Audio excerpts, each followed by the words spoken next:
Okay. Um, so I'm not used to Facebook, so this second part will be a bit of an experiment. Um, but I am used to answering questions on this on Zoom and doing this kind of work. So um, what I suggest with asking me a question is that you type it in the comment box and read it over.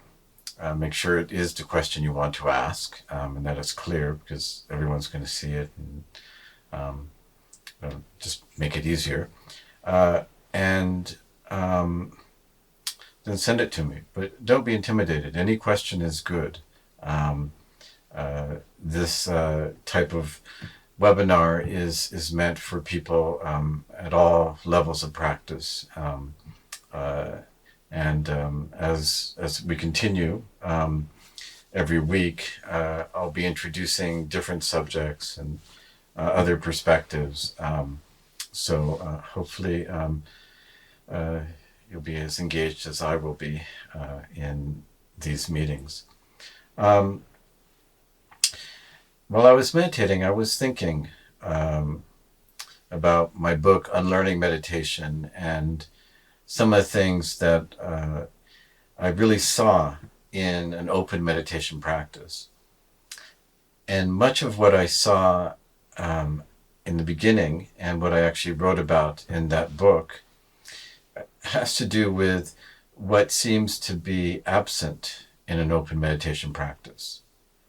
Because what's present is your experience. When you journaled, when you wrote down what you were thinking about, what you felt, what you saw, the different states of mind you went into, that was what was going on. But there are certain things that are absent, which are usually found in meditation instructions. And that's one of the main reasons why I wrote Unlearning Meditation. The subtitle was uh, What to Do When the Instructions Get in the Way. And one of the main things that happens with meditation instructions is that they build up a series of reminders. And what I mean by that is that many times when you take in a meditation instruction, such as bring your attention back to the breath whenever your mind wanders, uh, you will find that you are reminding yourself throughout the sitting to come back to the breath. In a sense, that reminder is telling you what the meditation practice should be, where your attention should be, how it should go. Uh, and this kind of, reminding of reminding yourself over and over can have a slightly, of course, obsessive quality at times. But even if it's done gently and done in a kind of more conscientious way, you might find that it takes you out of one experience and tries to get you to attend to another. And so many of those reminders may actually take you out of what you're thinking, what you're feeling, try to wake you up, because they're telling you you need to be somewhere else. You need to be away from what it is you're experiencing and doing something else. Now, embedded in those reminders is the idea that when you're doing something else, that other thing in meditation, such as being aware of your breath, certain experiences are going to happen. Something's going to develop. Your meditation will be purposeful. So it's not like the reminders are just kind of, like a nagging voice. There is something in them that is that's saying this is where the practice should lead. So the reminders also have a type of intention, kind of pushing in a certain direction to be a certain way or to have your mind become a certain way. They may also have a certain wish and desire of what you would like to be, or it might have even a certain philosophy in it. If I remind myself to be in the present moment, then I'm truly with what is happening. But you are in the present moment, when you're in sense, having some thoughts that are going around, or a dialogue, or even having a fantasy or drifting, you're just not as aware of that experience, and your mind is not making it as a optimal present moment experience. And this is why an open meditation practice sometimes is very confusing for people, because um, it goes against the ordinary idea that that meditation is about, say, being in the present moment, being just with your breath or body, or anything like that. Meditation in the Satipatthana Sutta, in the four foundations of mindfulness, is described as being with thoughts, emotions, mental states, physical sensations, contemplations of death. And, it goes everywhere. And that's what I believe the Buddha was trying to say, is how do we have a meditation practice that includes the full range of our experience? So one thing in an open meditation practice is you just may feel like you don't have many reminders, and so sometimes you feel like you're lost, like you've forgotten what it is you're doing. And that's perfectly natural. So in this kind of practice, it's all right to be confused. It's all right to doubt, because that's what's coming up. In fact, the earlier things that I saw in this kind of meditation practice, which I really liked, is that I could question it. I could kind of say, well, I'm not convinced this necessarily works. It has to prove itself. I can actually sit and doubt what it is I'm doing. Now that may actually sound a bit strange, Why would you want to do that? Because it actually is something that gives you your freedom. It gives you your independence. When you're able to doubt a particular teaching, or doubt and question what it is you've been given as a practice or as a belief system, you develop your own way of thinking. You can have critical thought. And to me, that's very important. It's very important for us in our meditation life, to maintain our ability to think for ourselves. Because there's so much out there that may actually say, you probably shouldn't be. How can you trust your mind? And that's another side to an open meditation practice, is that you may find, I hope, that your experiences while you sat gave you a bit of trust, that you felt, well, I wasn't thinking all the time. I wasn't, going crazy. My anger wasn't getting worse. My anxiety wasn't getting out of control. In fact, it seemed like, there was actually less stress and tension going on. That would be my hope for you. But, to really kind of look back at your sitting and consider, well, what feedback is my experience giving me? What is it telling me from even this one experience that would enable me to trust it a bit more? I don't need to trust that it's going to get me enlightened. I don't need to trust, that it's going to correct a lot of problems or things. I just need to start to trust that my mind is actually going in a good direction when I meditate in this way.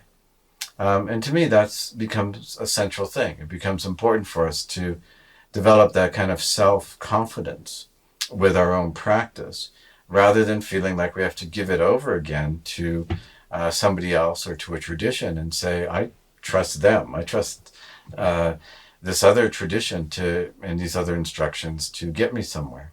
And that's another thing around this practice. I hope I was able to get across that the instructions aren't as important as your experience. The instructions are something which we need to have some structure, minimal structure. What's important is how you are with your experience. What starts to happen? What unfolds? How do you feel after the sitting? The various things that actually are telling you that this meditation sitting has made a contribution to my life. Not the things that says I was doing it good. I'm doing the meditation practice properly and right.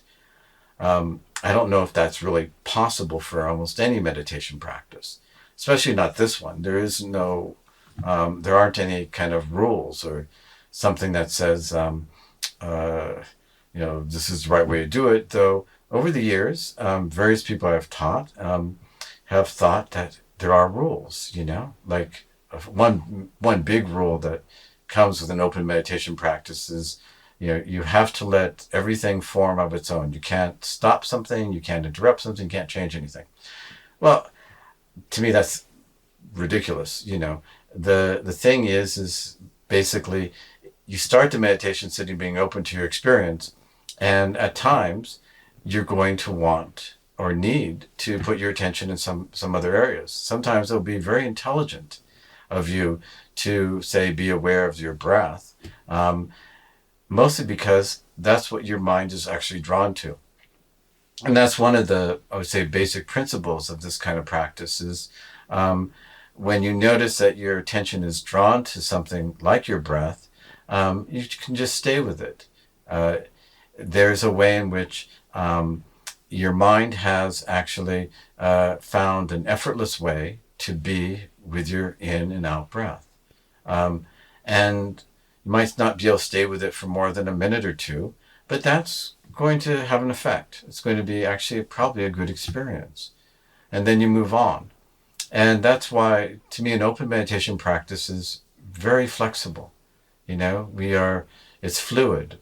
We're not trying to just keep doing the same thing, reminding ourselves to be a certain way or to put our attention in a certain place. We're actually kind of attending to where our attention goes. So you might have even noticed in this meditation sitting, there are times when you were really aware of your body, and for a little while, sometimes aware of hearing, sometimes you found your breathing coming in. Sometimes at some point you might have found yourself getting relaxed and drifting. And just to kind of take your experiences as they come, and they will also go, that you will move through things. And that not all experiences necessarily require the same instruction.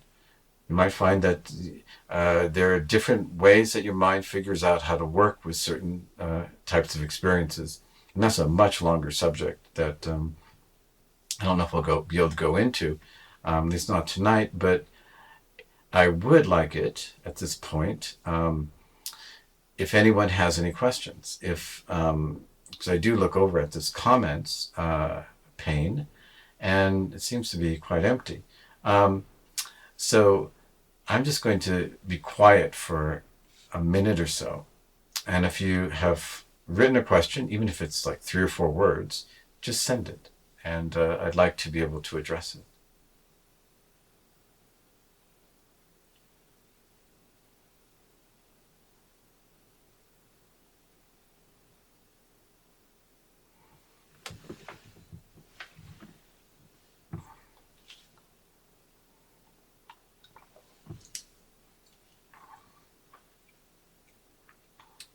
Oh, you know something?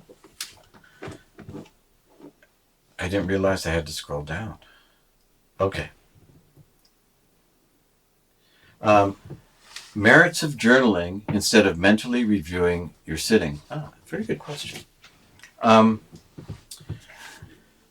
So, when you start to journal your meditation sittings, you might find that as you're writing it down, you're starting to remember more. You're starting to write down different things that were happening. You may be making connections. And what I would suggest is that if you're making connections and you're having ideas about your experience, put those in brackets, in parentheses. But if you're writing about like a particular kind of thought process or realization or some sensations or something that you saw or felt that happened in the sitting, just keep writing about it and try to write about it in your own words. And journaling will actually help you kind of also get at some of the language that you've used in writing about your experience. Many times meditation is taught with the sense that, language is not so important. But actually, our words are important because they carry with them perhaps judgments, they categorize experience, they label it in certain ways, and we meditate with those labels, with those words. So it's also good to know your vocabulary and to question some of the words you've used. So that will often come out in writing and also in talking to a teacher about your experience. So if I give you an example around that, it's very common for someone to write down that they were bored in meditation because essentially, sitting alone with your eyes closed will get boring at times. Um, so when you write down that you were bored, you might actually start to look at, well, what's under that umbrella? What am I actually saying here? Um, and see if you can recollect, what was boredom for you? Was it going through a list of things to do? Was it, thinking about what somebody said to you? Was it doing some calculations? Was it, working on a project? Was it having some fantasy? And describe that because that is what you're experiencing. You're not experiencing boredom. Boredom is a kind of label or kind of judgment upon the experience. You're doing something else, and those things can more easily come out in writing. The silent recollection, I think, is very useful, just so that we don't forget what happened during we meditate. We don't forget even that we were meditating. Many times when people just stop a meditation sitting, get up from the cushion, they go walk and they go back to work or cook or something like that. The meditation sitting seems like it's gone. And it may be very hard to get it back. But if you just practice a minute or two of recollection right after sitting, you'll find that it sticks a bit better during the day, that you do have a better memory of it. And when you journal it, your memory of your sittings will start to improve greatly over time. Just like journaling your dreams will make it so that you can, you might have even more dreams, and that it's just easier to write them down. Would anyone else care to ask a question?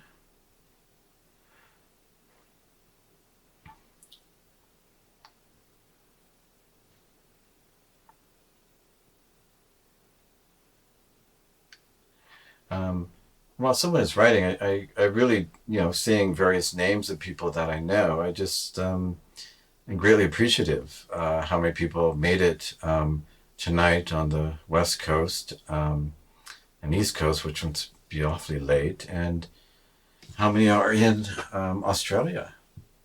It's good to see you. Okay, how about some meditations with purpose, like loving kindness or mountain meditation? All right. Let's look at that for a couple minutes. The purpose, say, of a practice like loving kindness is in has in many ways to generate a state of loving kindness.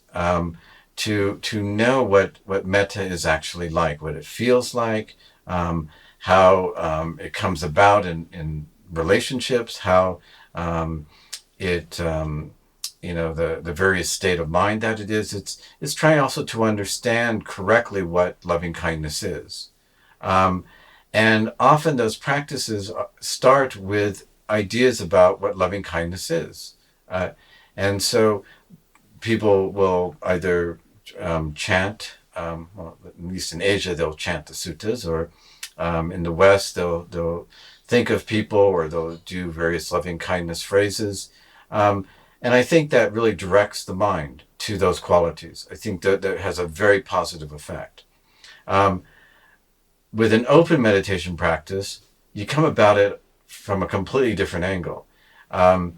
What you start to find is that as you're meditating and you have images of people, you might see their faces, you might think of them, and you have perhaps at first, maybe some affection for them. Maybe you just like them. And you might start to notice that, yes, there's a way in which your mind is starting to get to a place of a type of friendliness, a type of kindness towards that individual. And so in my way of looking at it, what we're doing then is that loving kindness is developing out of qualities that are probably not as refined, not as, say, spiritual, but they are real human qualities. So it's coming out of your fondness, out of your affection, out of feeling friendly towards somebody. Um, and then you start to recognize that quality in hindsight. Now, that to me is a different approach, because we're not starting with first the idea of loving kindness and then trying to get ourselves to experience it. We're actually seeing, well, how does it develop? And that maybe there isn't a pure loving kindness. Maybe it's always a bit colored by some affection. Maybe it's colored by something else at times. And that doesn't make it less. It just makes it a human experience, because human experience is not perfect. It doesn't have that conceptual, clarity and pristine nature to it, as much as we've been taught that. Um,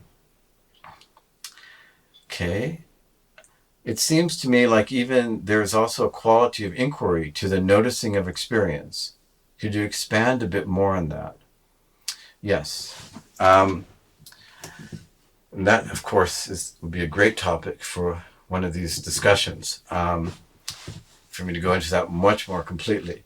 But by inquiry, here, what we're doing first is we're actually recollecting. We're going back over our experience, and as we're going over it, we might find that our mind is making associations, that it wants to think about certain themes, that wants to explore it in a more rounded way. And I encourage that. I would say that we don't want to just be note takers. We just don't want to, awareness in Buddhist texts, is often combined with the term, sampajano, which means basically comprehension, investigating, looking into our experience from more angles and trying to understand it. And that's what we are doing in this approach. And it does work, I think, sometimes better with a teacher, with somebody who will go through an exploration around your experience. But it also works individually when you do your journaling. And allow yourself to think about different things around your experience. And one last side to that is that some of us, when we take walks and do other things, we reflect back on our experience, and we start to inquire and explore. And I would encourage people to do that activity. It may not seem mindful, like I should be aware of where I'm walking and the sounds and my physical experience while I'm doing that. That's what's considered to be more meditative. But actually, sometimes, we're on automatic. We can walk down the street without a problem. And also have an inquiry around some of the things that are really important to us.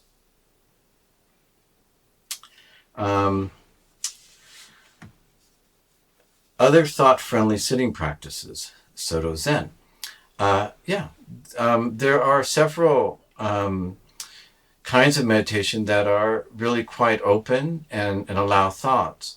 Now, there's a slight difference here, and this is something that I'm not critiquing the practices at this point, but something about us as human beings and allowing our thoughts. And you might have noticed this in your meditation sitting, which I think is much more important, is that sometimes we're allowing our thoughts, kind of bargaining with ourselves that we're going to let these thoughts go on, so eventually they go away and they leave us, and that we're calmer, we're quiet. So we're allowing with a kind of desire to get free of the thoughts. And you might find that in certain practices, they're even in their instructions that they're letting thoughts in, but the idea is not to have thoughts. Here in this practice, we're kind of saying, no, we're not bargaining. We're actually going to be really open with this and honest with ourselves. I'm going to let myself think.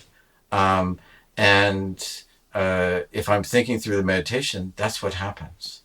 You might think, well, why would I want to do that?